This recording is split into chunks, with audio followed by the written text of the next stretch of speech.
Hi everyone, this is Heba from My Little Journal, and today I'm going to be working in my project life. This is week 47, 2020, and this week I didn't have a lot of photos, and the photos that I did take were not worth documenting. So I decided to focus on one day. It was a special day, and I had loads of photos from that day. So I'm okay with that. It happens, it's not a big deal. So what I'm going to do is document this day where my son, Stitch, and I went on a really beautiful mini hike, I guess, and we really enjoyed it. So I'm gonna kind of focus on that for my week 47. I went through my own stash and chose any cards that represented walking, hiking, anything like that. A lot of these cards I've had for a very long time, so I want to try to use as many as I can. So I actually decided to do a flip pocket. I always recommend this. When you want to use up your 3x4 cards or 4x6 cards, definitely create flip pockets. It really helps use up those cards. I really want to use this bear card as my title card. So what I thought I would do was use these large number stamps from the Paper Person shop and stamp 47, but I wanted to try it out first before I stamp and ruin my card. So I just flipped over the card, tried it, it looked good, so I went with it. I used a really dark green and I love how it turned out. I enjoy playing around with my title cards. Also, if you stick to cohesiveness in your project life, it's harder to use up your stash of cards. So if you just kind of play around with your title cards every week, you'll be able to use up more of your cards. Now, when I was going through my 3x4 cards, I did see a card that said "Into It," and I thought, you know what, that would be a good one to punch out and use as an embellishment. Again, I've had these in my stash for way too long and I just want to find different ways to use them. So I grabbed my circle punch, I'm going to punch it out and just end up adding it right above my journaling on this 4x6 photo. Another great way to use up your cards is back up your photo with a 3x4 card. And this card was perfect. It had a little box and right above it said, "Wish you were here." So I went with it. I trimmed down my photo. I was able to do that. I wasn't like removing anything important from my photo. And I'm just going to use my stapler and staple that down. And then I'm going to move on to my flip pocket. I've said this before. I know I said it in this video, but I'm saying it again. If you want to use up your cards, create a flip pocket.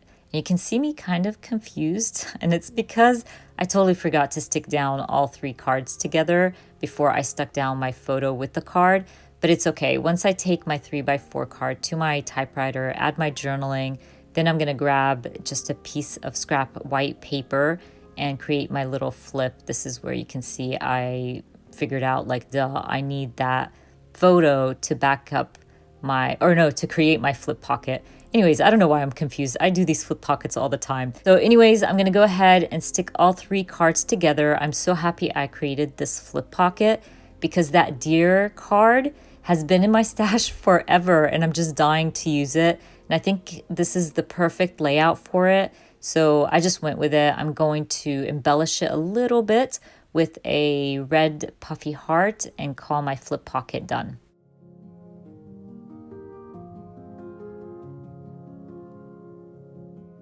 Now for my photo on this flip pocket, I remembered that I have a stamp set from Kelly Perky that I haven't used in a long time, and it has beautiful like sentiments that kind of represent hiking and walking and stuff like that.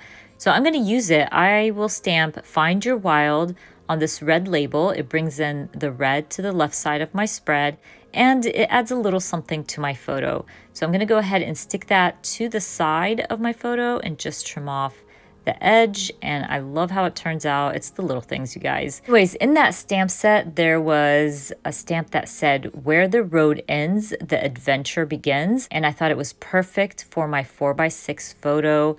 I'm literally just gonna stamp it directly on my photo. Because this photo is just so beautiful, I didn't want to add much, but I'll just end up adding a little puffy heart right above it.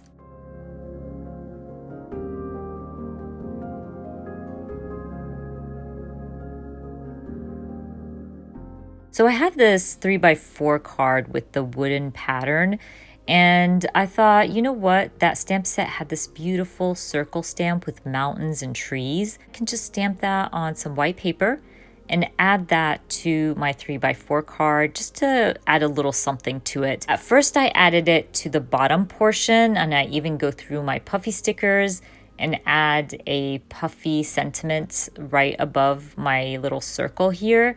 But when I added it to my layout, I felt like the circles were too close. So the circle on the bottom photo was too close to that large circle, if that makes sense. And it just didn't work in my head. So I'm gonna actually move that to the center of my 3x4 card and then use that white space to add the date. Because all these photos are from one day, it just made sense to add the date and fill out that white space. So I'm gonna use scrapbook.com's date stamp. It's very similar to the mega date stamp, but this one's much easier to use and you can't mess up with it. So I just end up stamping November 20th, 2020.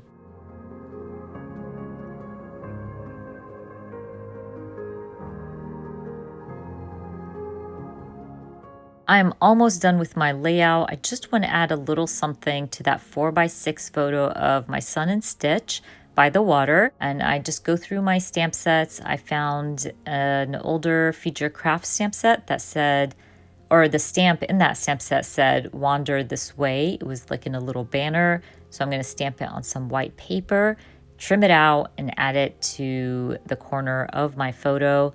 And then I call my layout done. I love the simplicity of the spread. I love that I was able to use up a lot of my older cards and it just looks beautiful.